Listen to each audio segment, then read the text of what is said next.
Ladies and gentlemen, Justin Leppitsche.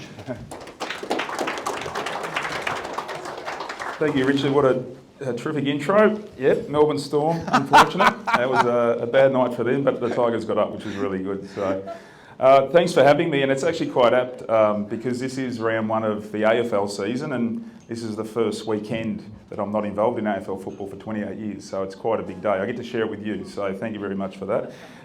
We can talk about all the good stuff about culture and leadership and all the things I've learned over that time in sport. There's a few things we're just going to touch on today, and I'll just quickly flick through them. The first one's about, I've called it mastering leadership, but really what I hope it is it's quite simplistic leadership, and hopefully what you walk away with is just a couple of quick tools just to help you in that understanding yourself space and those around you. Just the impact of holistic leadership nowadays. Those older folk in the room will probably sit there rolling their eyes thinking, oh my gosh, what are the young kids today doing? But it is such a big part of life now for young children, is just being much more of a holistic leader and understanding leader. So we'll talk a bit about that, and also, again, premiership culture, but also maybe it's more simplistic culture and just ways in which you can adapt some of these things into your business world as well. For me, leadership is so, quite simply, it's knowing who you are, knowing the person you're talking to, and also knowing the situation you're in. So simple three things. It's amazing how people don't even know the first one. They don't know themselves and their impact on other people. How many people have done some work in this space, whether they've done maybe some of their own private surveying or, got companies out? Yep, good. So you're already a step ahead. So and they're the simple trips and ticks to do, because the best thing you can do is know more about yourself. Does anyone here watch Maths? Married at First Sight? No? No? Yeah. So funny, because they did a review of the guys from 2 years ago, and all the jerks from 2 years ago basically said, oh man, I can't believe how bad I was. You know, these are 45-year-old men, or it's the first time ever in their life they've had a chance to look at themselves from a different lens and go, geez, I sound like that, I look like that. And they really shock them on themselves. So it's best to so surveying and getting feedback is the best thing you can do to become a better you. And obviously the same thing in knowing the person, spending the time, knowing who they are, knowing what triggers them, what's their background, what's their history. And obviously the situation's important, because everywhere is different. Are we sitting here in a board meeting? Are we at the pub? Where are we? So that part also will dictate your behaviour.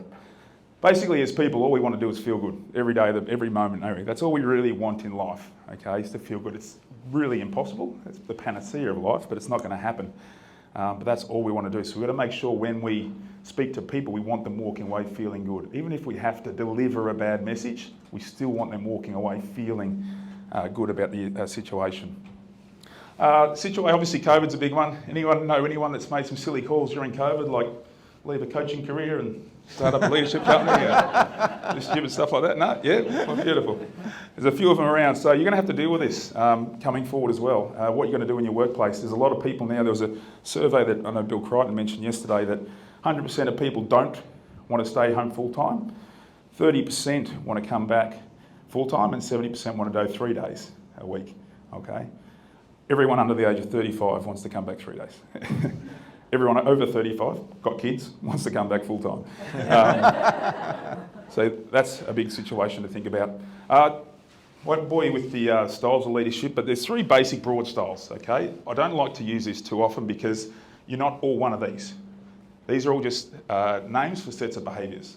All leadership, culture, parenting, bossing, anything like that is just behaviours. It's as simple as that, okay? So when you look through this list, you might have a look at yourself and go, oh, who in this room is unwavering and direct? Anyone? You consider themselves in that field? Yeah? That's okay. You can be that way, but it's really important if you don't understand this left column at the very end, you may get yourself in trouble, because it's really important. You can be brave and strong and make a strong decision, that's good.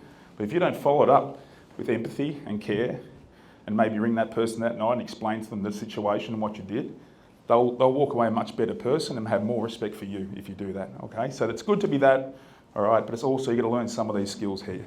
So this is a little cheat sheet for you to look at. This guy here, Bruce Arians, he's the head coach of the Tampa Bay Buccaneers. Very autocratic, hard man, very strong man, but he's got such a holistic leadership part of him as well. So he sort of falls in that two fields. This is what he says about his staff. Now, a lot of coaches really focus on their players but not their staff, okay? So the players will love the coach, but the staff will say he's a bit of a jerk. This is what he does. So if you read this quickly, for our coaches, I tell them, if you miss a recital, or a football game or a basketball game, I'll fire you. So what is he telling his staff? I want you to get your home life right. We know life is bigger than just what's at work, okay? Even if you don't believe it, say it, yeah? Because it'll at least make them feel good. Because as I said before, everyone's just about feeling good and getting respect, okay? In a world where KPIs are important and their wages important, what else do people live for? Why else do they come to work? They feel an attachment and a love and a care. It's very hard for them to walk out the door, isn't it? Say, I'm going to go to this other company for an extra 15 grand. I don't know whether the boss is a jerk. I don't know who I'm working with, but I know this place is really good, okay?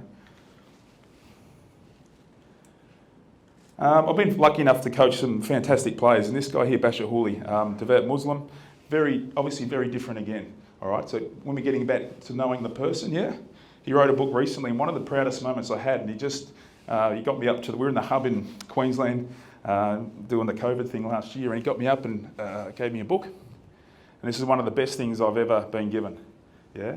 He wrote a little blurb, he calls me brother a little bit, but we're not brothers, but here it says here, thanks for being a part of the journey and coaching me the way I like to be coached. And that's one of the greatest compliments you can ever get. Yeah? If someone can tell you that you took the time to know them and coach them the way they like to be coached. Obviously, being a Muslim, he has to pray 5 times a day, has to pray during games, and actually in a grand final, I couldn't find him for a while. I think, where is he? He's in the prayer room for 8 minutes. Now, it's very easy to say, what the heck are you doing? It's a grand final. But this is more important to him than football and life itself. Okay, so it's really important that when you speak to people that you respect that part about them. Because we're all different. That's it. That's my classroom. Yeah? So I'm very fortunate that I don't just have a very similar, like a lot of time accountants only speak to accountants. And so marketing people only to marketing people. I'm very lucky, got a very diverse range of skills of people that I've been able to coach over the years. Okay. This guy here owns a winery, very smart man, did a 4-year plan before he bought his winery. Unbelievable, you know, one of the smartest guys I know. This guy here, one of the most athletic kids I've ever seen in my life. Probably the dumbest player I've ever seen, to be perfectly honest. But you need to teach him the basics. KISS theory, keep it simple, stupid, so to speak. Yeah, and you got some fantastic stories in there, like this young boy, Sudanese background. His brother was his hero. 6 years older than him, got drafted to another team, Essendon, went off the rails. Ice addiction, hasn't seen him again. So he's sort of overcoming his love for football, given the fact that his hero walked away from it. So everything has a challenge that you have to meet. And if you want a bit of a cheat sheet, this is a bit of a cheat sheet, to ask people to get inside their brain, hero, highlight, hardship, yeah? So you don't walk up to someone and say, what's your hero, what's your hardship, what's your highlight? There's a bit of soft skill to all this as well, but get to know them, and if you want to be vulnerable, do it yourself. Because vulnerability is really important yourself, because then you're giving them part of your heart. Once you give them your heart, you can then give them some of your brain. People think that you can just walk up and teach someone. They've got to be ready to learn. And often if they love and respect you, they will listen to you. So it's really important that you think about getting their heart before you start to teach them. And Richmond did this when I was there as a big group. So imagine standing up in front of everyone talking about all your heroes, your hardships, your highlights. To a man, every one of them broke down and cried when they did this, okay? This vulnerability exercise. So it's but that's what builds a tight organisation. 20 years ago, premiership culture was this: know your role, accept your role, perform your role. Yeah, we could probably all relate to that. It's all very, very simple stuff. And in fact, my great coach Lee Matthews, way back when, used to say this was always the hardest part, the accepting of the role, because most people know what they need to do, and you wouldn't be employed if you couldn't do it. But often it's the accepting bit. Yeah, say no, this is what I need to do today, or no, I might actually change. He's doing a bad job. I'm going to go help him. I'm going to help you, and that's when the culture starts to fall apart. So that part's really important. That worked well in that era, because we're all just parts of a jigsaw puzzle, aren't we? And we're all got to fit in together. All right, that's what makes good culture. Modern day culture, and I've touched on it just a little bit, is about the holistic nature. All right, these are the words of the Richmond Football Club: strength, fight, celebrate. Does everyone here have a mission statement or words on the wall? Yeah, everyone have that here? Yeah. Reviewing this is the most important thing, okay? If you wanted to run a marathon and say, you've got a marathon in December, but I'm not going to go for a run along the way, how would you go on that marathon? Pretty ordinary, I would have thought. So making the time, whether it's once a month to review these properly, yeah, is a really important part of what you can do. It's great having the words on the wall, but if you don't have the follow-up and the actions and the feedback, they're kind of pointless in the end of the day. So I'd always encourage you just to keep following up with that. That's a very simple part. You You can go and spend 30,000. Actually, my school teacher, my daughter's school teacher in high school, said, yeah, we did a leadership thing the other day, got 4 of our great teachers and spent $30,000 in 3 days. It was fantastic. I said, what'd you get out of it? Oh, yeah, no, we learned some good things. What do you think is going to happen in about 3 months' time? Completely forgotten. They actually put nothing long-standing in their program. So it's really important. Culture has to be a part of your program. Not a long part of it, not a big part of it, but you have to make it a really important part of what you do to keep your people. That's it. Thanks for today. A very short presentation, but hopefully you got some things across. A little quiz before the end. What did this mean? Anyone know? No, you.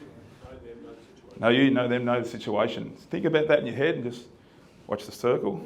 I'm an untrained hypnotist, so. Now, great we've got Jody coming up next, because one thing Jody is an expert in is just the specifics of performance in people, okay? And you'll get some great insight also on how to manage people and how psychology is such an important part in what we do in the game as well. So I hope you got something out of the leadership component of today. As I said, Jody's up next and you'll really be entertained, so thank you.